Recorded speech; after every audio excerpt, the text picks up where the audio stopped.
አላህ ሱብሓነሁ ወተዓላ በዚህ ምዕራፍ በኩል ስለ ሁለት ከሃዲ ነገሮች ትምህርት እየሰጠን ነው። ሱረቱ ተካሱር። ሱራው እንዲህ ብሎ ይጀምራል። ቢስሚላሂር ረሕማኒር ረሒም አልሃኩሙ ተካሱር። ትርጉሙ በብዛት መፎካከር ጌታችሁን ከመገዛት አዘናጋችሁ ማለት ነው። አልሃኩም የሚለው ቃል የመጣው ለሁ ከሚለው ቃል ሲሆን ትርጉሙም መዘናጋት ማለት ነው። ይህም አንድ ሰው በህይወት ውስጥ ይበልጥ አስፈላጊ ለሆኑ ነገሮች ግዴለሽ የሚሆንበትና አላህ የሰጠውን ጸጋዎች የሚረሳበት ሁኔታ ነው። ተካሱር የሚለው ቃል ደግሞ እንደ ውድድር በማየት እርስ በርስ መበላለጥና መመካካትን ያመላክታል። አንቀጹ እያለ ያለው እነዚህ መዘናጋቶች በጣም ተቆጣጥረውሃልና በህይወት ውስጥ ይበልጥ አስፈላጊ ከሆኑ ነገራቶች አዘናግተውሃል የሚል ትርጉም ይሰጣል። እነዚህ ነገሮች በምን ተዘናግተው ነበር ለሚለው ጥያቄ በአላህና በመጨረሻው ዓለም ላይ ከማተኮር ይልቅ እነዚህ ነገዶች እርስ በርሳቸው በውድድር ይጠመዱ ነበር። በነገዳቸው ውስጥ ስንት ሰውና ስንት ንብረት እንዳላቸው በመናገር ኩራትና ጉራ ያሳዩ ነበር። ለምሳሌ አንዱ ነገድ እኔ 10,000 አባላት አሉኝ ይላል። ሌላኛው ደግሞ እኔ 12,000 አሉኝ ይላል። ቁጥሩን ለመጨመርም የእያንዳንዱ አባል ልጆች በመሄድ ይቆጥራሉ። አሁንም ሳይረኩ ቁጥሩን ለማብዛት የአባላቱን ጓደኞች ጭምር ይቆጥራሉ። ምን ያህል መሬትና ምን ያህል ሀብት እንዳላቸው መቁጠር ይጀምራሉ። እንዲህ በመዘናጋታቸውም ቀጣዩ አንቀጽ እንዲህ ይላል፣ ሐታ ዙርቱሙል መቃቢር። ትርጉሙም መቃብሮችን እስከ ጎበኛችሁ እስከ ገባችሁ ድረስ ማለት ነው። የዚህ አንቀጽ አንዱ ትርጉሙ እኛም በልጣለን በሚል እርስ በርሳቸው መመካታቸውን ቀጠሉ ማለት ነው። ይህም ፉክክራቸው የቀድሞ አባቶቻቸውን ቁጥር ለመቁጠርና ወደ ዝርዝሩ ለመጨመር መቃብሮችን እስከ መጎብኘት ድረስ ደረሱ የሚል ትርጉም ይሰጣል። ሌላኛው ትርጉም ደግሞ እስከምትሞቱ መቃብር እስክትገቡ ድረስ ማለት ነው። አንቀጹ እያለ ያለው ጊዜያችሁን በጉራና በውድድር በማባከል ላይ ትቆያላችሁ፣ ይህም እስከምትሞቱ ድረስ ይቀጥላል ማለት ነው። ቀጣዩ አንቀጽ እንዲህ ይላል፣ ከላ ሰውፈ ተዕለሙን። ትርጉሙ ተከልከሉ፣ ወደፊት ውጤቱን ታያላችሁ ማለት ነው። የመጨረሻው ዓለም አኺራ መኖሩን ያውቃሉ፣ ነገር ግን ራሳቸውን ባልሆኑ ነገራቶች ላይ አዘናጉ። እነዚህ ሰዎች ተኝተዋል፣ ሲሞቱ ግን ይነቃሉ። ይህ ሁሉ መመካትና መበላለጥ ሙሉ በሙሉ የጊዜ ብክነት እንደነበረ ይገነዘባሉ።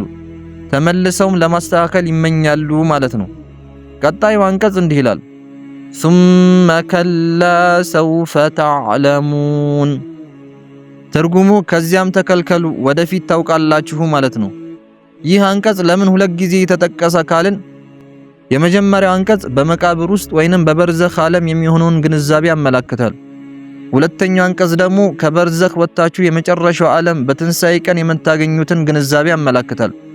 ቀጣዩ አንቀጽ እንዲህ ይላል፣ ከላ ለው ተዕለሙነ ዒልመል የቂን።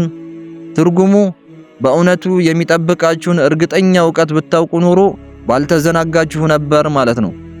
የቂን የሚለው ቃል ስለ አንድ ነገር ፍጹም እርግጠኛ መሆን ማለት ሲሆን ደረጃዎችም አሉት።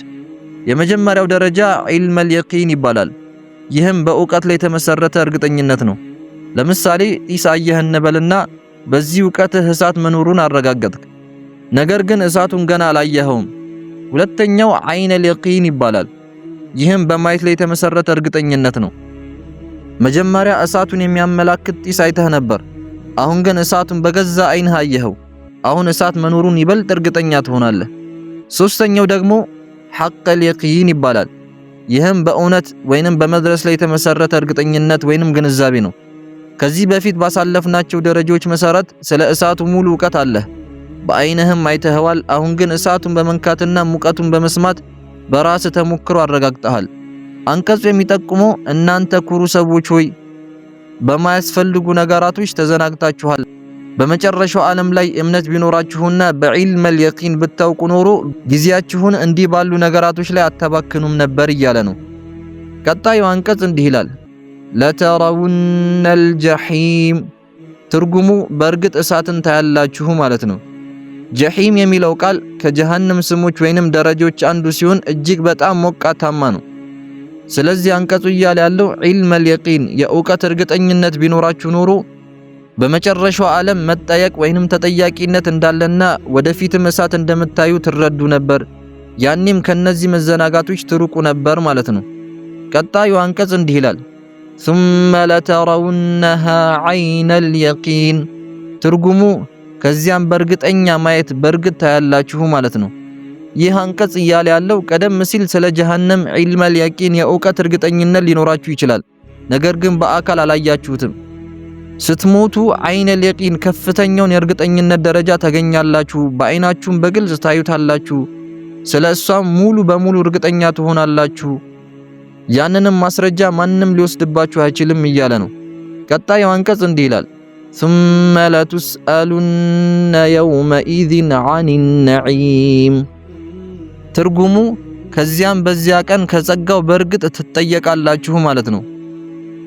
ይህ የምንጠየቅበት ነዒም ወይንም ጸጋ ምንድነው የሚል ጥያቄ ከተነሳ አንዳንዶች እንደሚሉት በህይወት ውስጥ ካሉ ሁሉም በረከቶች ጋር የተያያዘ ነው ይላሉ። ምግቡንና መጠጡን ከየት አገኘኸው? በሐላል ነው ወይስ በሐራም መንገድ ነው ያገኘኸው? ሀብትህንስ እንዴት አገኘኸው? እንዴትስ አጠፋኸው? አይነህና ጆሮህን እንዴት ተጠቀምክባቸው? በሚል በዚያ ቀን ለእያንዳንዱ ጸጋዎች ተጠያቂ እንሆናለን። ነዒም የሚለው ቃል በጣም ሰፊ ትርጉም ያለው ሲሆን በዚህ ህይወት ያገኘናቸውና የምንጠቀምባቸውን ሁሉም ጸጋዎች ያካትታል። ከሁሉም በላይ ግን የእምነት ጸጋ፣ ለነብዩ ሰለላሁ ዐለይሂ ወሰለም የመታዘዝ ጸጋና የመሳሰሉትንም ያካትታል። ይህ ሱራ በዱንያ ጥቅም ላይ ብቻ ከማተኮር የሚመጣውን የመጨረሻውን ዓለም የመዘንጋት አደጋ ያስጠነቅቃል። እነዚህ ሰዎች በስግብግብነት የሚነዱ ለጊዜያዊ ስሜት የሚኖሩና ጉልበታቸውንና ሀብታቸውን ሁሉ ለዚህ ቁሳዊ ዓለም የሚሰጡ ናቸው። የህይወት ዓላማቸውም እስከሚሞቱ ድረስ ምን ያህል ሀብትና ስልጣን እንዳላቸው በመመካትና እርስ በርስ መፎካከር ብቻ ነው። ይሁን እንጂ መቃብር ጊዜያዊ ማረፊያ መሆኑን የዘነጉ ይመስላሉ። መቃብር ማለት ሌላኛው የተጠያቂነት፣ የፍርድ፣ የቅጣት ወይንም የሽልማት ህይወት መሸጋገሪያ ድልድይ ነው። ያለን ሀብትና ስልጣን ሁሉ ከአላህ የተሰጡን ጸጋዎች ናቸው። ለመጨረሻው ዓለም በመዘጋጀት ትክክለኛ በሆነ መንገድ ጥቅም ላይ መዋል አለባቸው። ለእያንዳንዳቸው ለነዚህ ጸጋዎችና ምቾቶች በትንሣኤ ቀን በርግጥ ተጠያቂ እንሆናለን የሚል ጠቅለል ያለ ትምህርት ይህ ሱራ ይሰጠናል። ሰደቀላሁል ዐዚም